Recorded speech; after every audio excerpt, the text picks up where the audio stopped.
Paz do Senhor seja com todos. Mais uma vez estamos aqui para um resumo da nossa lição da Escola Sabatina, que não é outra coisa senão o estudo da Bíblia, da Palavra de Deus, através de perguntas e respostas. Neste resumo, nós aprendemos também lições muito importantes para a nossa vida, aplicadas à nossa vida pessoal. O que o Senhor quer nos falar através da sua palavra? Por isso, fique até o final, ouça todo o vídeo, tá bom? Que vai ser uma bênção na sua vida e também possa compartilhar com outras pessoas para que escutem também este resumo, coloque seu like, se inscreva no canal, isso ajuda para que outras pessoas possam ouvir também esta palavra.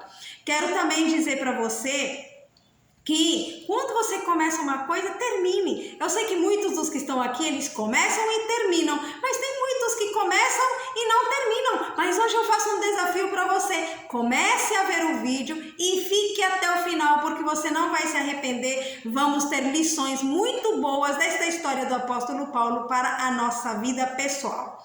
Bom, vamos então para o nosso tema, que é o naufrágio. Esse é o título da nossa lição.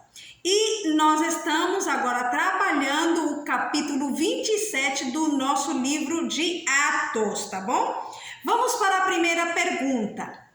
Quem acompanhou Paulo em sua viagem à Itália? Vamos ver Atos, capítulo 27, e vamos ler o versículo 2. Diz assim: E embarcando nós em um navio adramitino, partimos navegando pelos lugares da costa da Ásia, estando conosco Aristarco, macedônio de Tessalônica.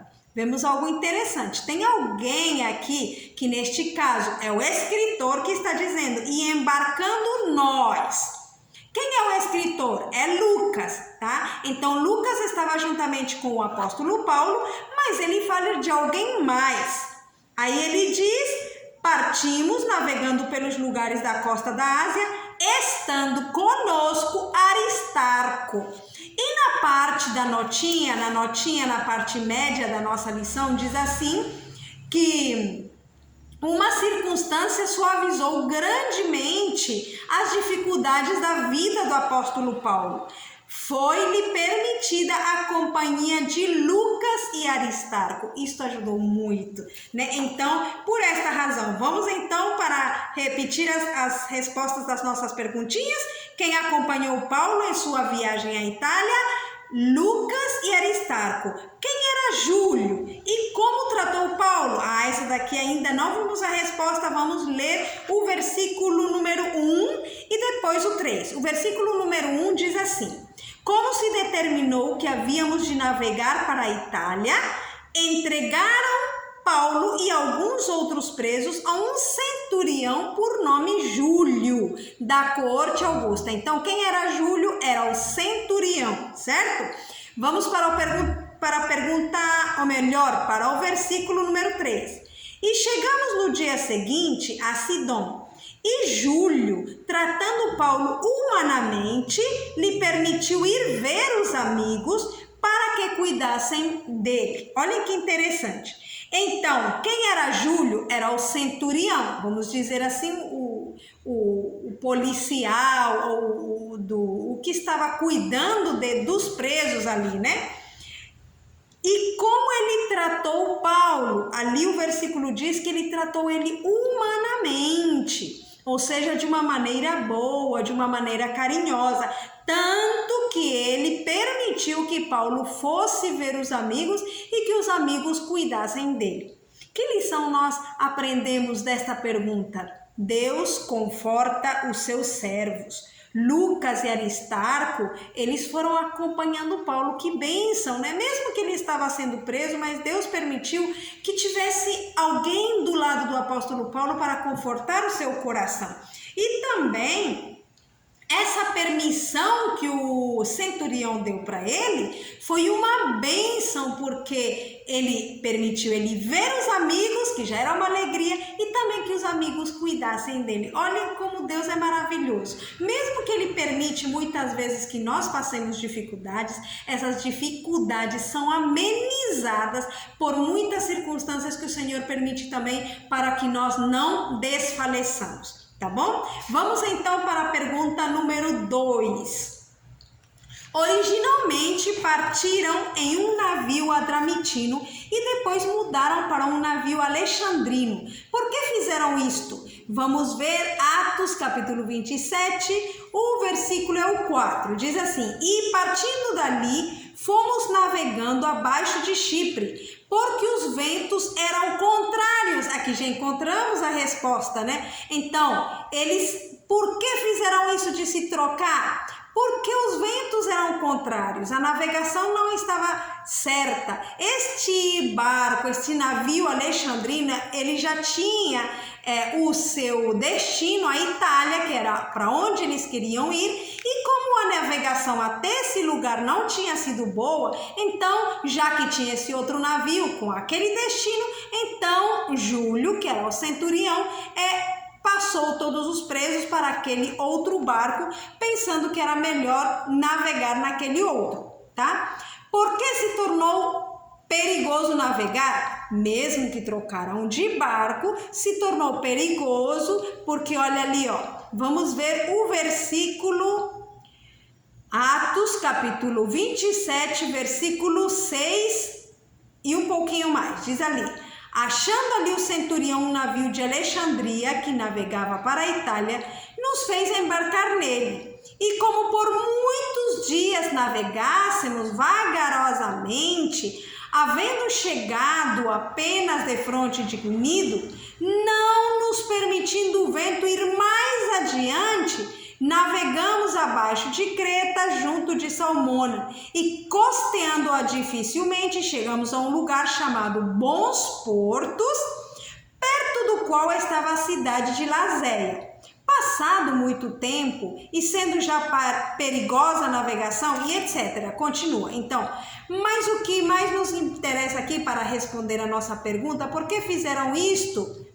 Por que se trocaram de barco, já expliquei, né? Porque no primeiro a navegação não estava sendo boa, mudaram para o segundo, mas também não foi boa porque os ventos eram contrários.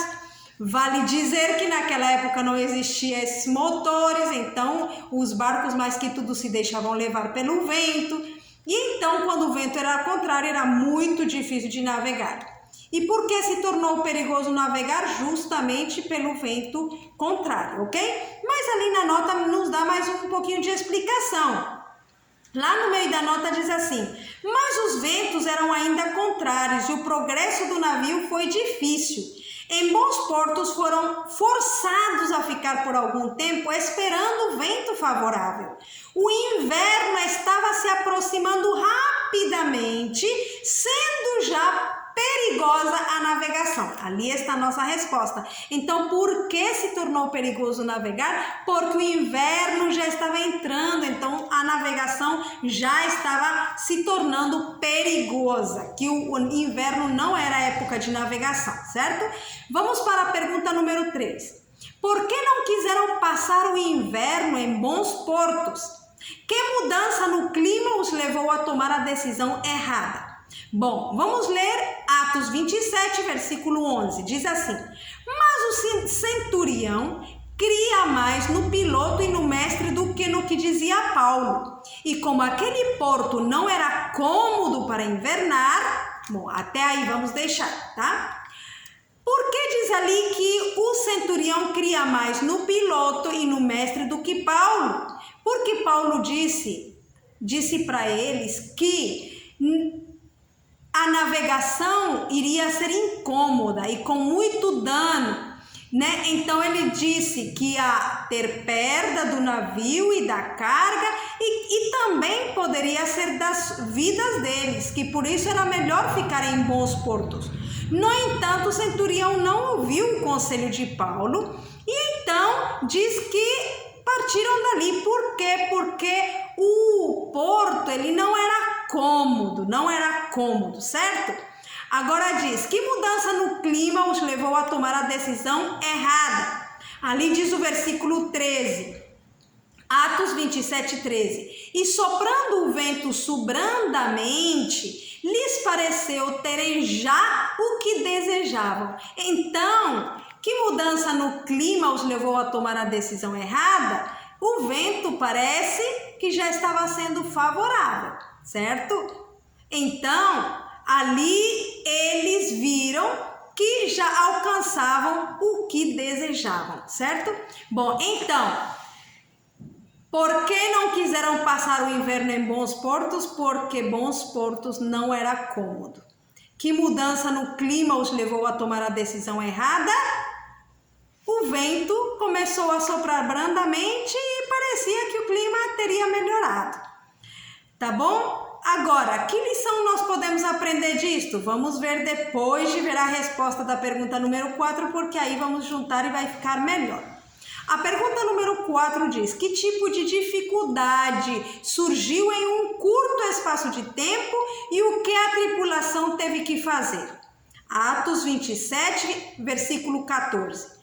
Mas não muito depois, deu nela um pé de vento chamado Euroaquilião, e sendo o navio arrebatado e não podendo navegar contra o vento, dando de mão a tudo, nos deixamos ir à toa. Então, aquele vento favorável, aquele tempo favorável que eles tinham visto não foi tão bom assim, porque depois de pouco tempo veio um vento muito forte que com poder levou o barco, e aí eles tiveram que deixar o barco ir à toa, ou seja, ao vento, onde o vento levasse, certo? Então, foi uma boa decisão? Lógico que não foi uma boa decisão. Diz aqui, que tipo de dificuldade surgiu? O vento forte, né, que levou eles à toa.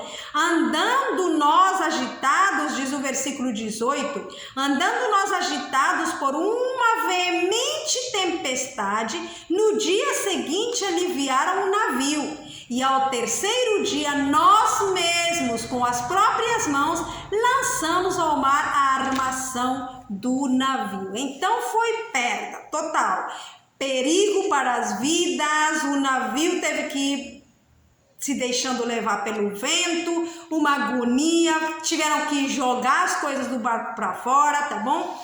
Então, bora lá ver quais são as lições que nós aprendemos aqui. Primeiro, nós vimos que eles não ficaram em Bons Portos por comodidade. Eles acharam que lá não era cômodo, mas muitas vezes nós também procuramos a comodidade, né? Ah, tô com uma dorzinha de cabeça, não vou para a igreja. Ah, tá chovendo, eu não posso ir, né? Ah, não sei. Mas quando é para outras coisas, que são, por exemplo, como ganhar dinheiro, alguma coisa que materialmente é mais importante aos nossos olhos, nós não nos descuidamos e não percebemos que estamos perdendo coisas valiosíssimas. A palavra de Deus é muito mais valiosa do que dinheiro, do que coisas materiais, mas às vezes não valoramos isso. Por isso, queridos irmãos, vamos parar de procurar sempre a comodidade. Só quando eu estiver cômodo, só quando eu estiver bem para mim, aí eu vou fazer. Muitas vezes, por procurar a comodidade, tomamos decisões erradas, como eles fizeram. Procuraram a comodidade, tomaram uma decisão errada, e, no entanto, os resultados não passam a mão sobre a cabeça de ninguém. Ali os resultados foram muito horríveis para todos. Foi ansiedade, preocupação para todos nesse momento.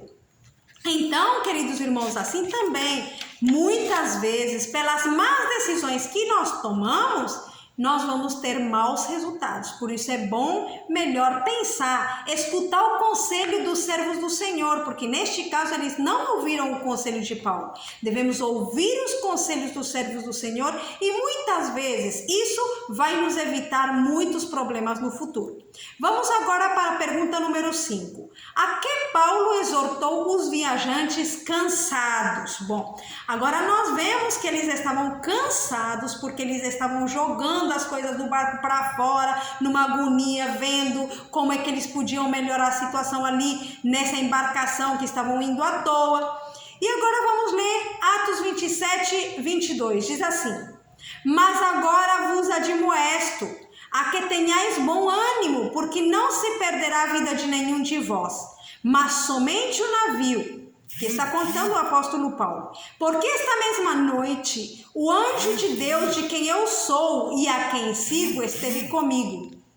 dizendo: Paulo, não temas, importa que sejas apresentado a César, e eis que Deus te deu todos quantos navegam contigo. E lá no versículo 25 diz: portanto, ó varões, tende bom ânimo, porque creio em Deus que há de acontecer assim como a mim me foi dito. E enquanto o dia vinha, Paulo exortava a todos a que comessem alguma coisa, dizendo: é já hoje o 14º dia que esperais e permaneceis sem comer, não havendo provado nada. Portanto, exorto-vos a que comais alguma coisa, pois é para a vossa saúde, etc. Né? Então, resumindo, a que Paulo exortou os viajantes cansados? Ele exortou a que comessem, porque com a agonia, com a desesperação, com a preocupação, eles não tinham comido. E se nós vemos aqui, 14 dias fazia que eles não comiam. Mas o apóstolo Paulo, ele recebeu uma mensagem do Senhor que não se perderiam as vidas, mas somente o navio e as coisas materiais. Então ele deu bom ânimo. O que nós aprendemos com isto?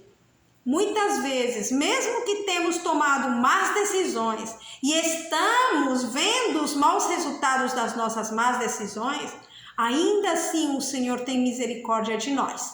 Ainda assim, o Senhor utilizou o seu servo Paulo para animar aquela tripulação. Disse: tenham bom ânimo, comam, eu vos exorto a que vocês comam e tenham bom ânimo, não se desesperem, as vidas de vocês não vão se perder. Querido amigo, querida amiga, meu irmão, minha irmã, o Senhor também nos consola. Eu acho que não foi só eles que tomaram uma má decisão. Muitos de nós, muitas vezes, temos tomado más decisões. Talvez você agora esteja recebendo algum resultado de uma má decisão. No entanto, não se desespere, não se desconsole, confie no Senhor, porque o Senhor, Ele está disposto ainda a te ajudar. Essas palavras, tenha bom ânimo, são para você e para mim também. Vamos agora para a pergunta número 6. O que os marinheiros pretendiam fazer de forma enganosa? Atos 27, a primeira parte diz: procurando, porém, os marinheiros fugir do navio, e tendo já deitado batel ao mar, como que querendo lançar as âncoras pela proa, disse Paulo ao centurião e aos soldados: se estes não ficarem no navio, não podereis salvá-los. Então, o que os marinheiros pretendiam fazer de forma enganosa? Eles pretendiam fugir. Agora, sobre o que Paulo advertiu o centurião, ele disse: se esses homens não permanecem no navio, não podereis salvar-vos. Foi isso que ele exortou, né? Então, o que nós aprendemos também disso? Quando nós vemos algo errado, que alguém está fazendo algo errado, não é bom nos calarmos e esperar que aconteçam coisas ruins. É bom nós falarmos, assim como o apóstolo Paulo falou. Ele falou diretamente com a pessoa pertinente, logicamente, não fofocando com outras pessoas que não vão solucionar a situação, né? Ele falou diretamente com o centurião: ó, se vocês não deixam esses homens permanecer aqui, vocês não vão poder salvar, né? Então, o que eles fizeram? Na hora, o centurião mandou cortar a corda daquele barquinho onde eles estavam querendo se fugir, deixou ele ir pela água para baixo, né? Vamos para a pergunta número 7, é a nossa última pergunta. Finalmente, o navio encalhou em um lugar de 2 águas. Que palavras de encorajamento Paulo deu aos prisioneiros? Bom, ali diz em Atos 27:41, diz assim: dando, porém, num lugar de 2 mares, encalharam ali o navio e, fixa a proa, ficou imóvel, mas a popa abria-se com a força das ondas. Ou seja, a coisa foi empiorando, o barco abriu, a água começou a entrar, né? Então, mas nós vimos lá na pergunta número 5, as palavras do apóstolo Paulo, que ele contou como Deus se lhe apareceu e disse que ninguém iria perecer, que tivessem bom ânimo. Essas foram as palavras de encorajamento que ele deu para os prisioneiros, né? Que estava lá em Atos capítulo 27, o versículo 22 até o 25. Quero ler uma partezinha aqui da nota, a notinha eu quero ler. A luz do dia tinha agora rompido plenamente, mas eles nada podiam ver que lhes determinasse o lugar em que estavam. Enxergaram, porém, uma enseada que tinha praia e consultaram-se sobre se deveriam encalhar nela o navio, e levantando as âncoras, deixaram-no ir ao mar, largando também as amarras do leme, e alçando a vela maior ao vento, dirigiram-se para a praia. Porém, dando num lugar de 2 mares, encalharam ali o navio, e fixa a proa ficou imóvel, mas a popa abria-se com a força das ondas, ou seja, ia rachando mais o navio, né? E aqui na última partezinha da nota diz assim, mas que o apóstolo Paulo disse, né? Mas agora vos admoesto a que tenhais bom ânimo, porque não se perderá a vida de nenhum de vós. Bom, estamos simplesmente repetindo o que já foi falado.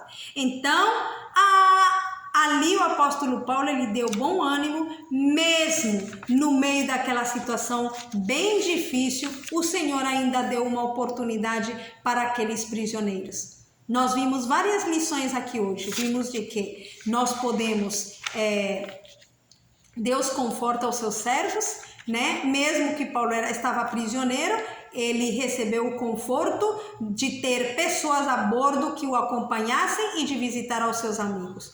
Nós vimos também que por comodidade muitas vezes nós tomamos más decisões, mas que ao receber os bons resultados, se nós chegamos e buscamos ao Senhor e escutamos os conselhos dos servos do Senhor, podemos nos animar, podemos seguir em frente, porque o Senhor ainda está disposto a nos ajudar, ainda está disposto a nos encorajar, a nos dar bom ânimo. Que Deus abençoe a cada um de nós e que possamos colocar em prática todas estas lições na nossa vida diária. Amém.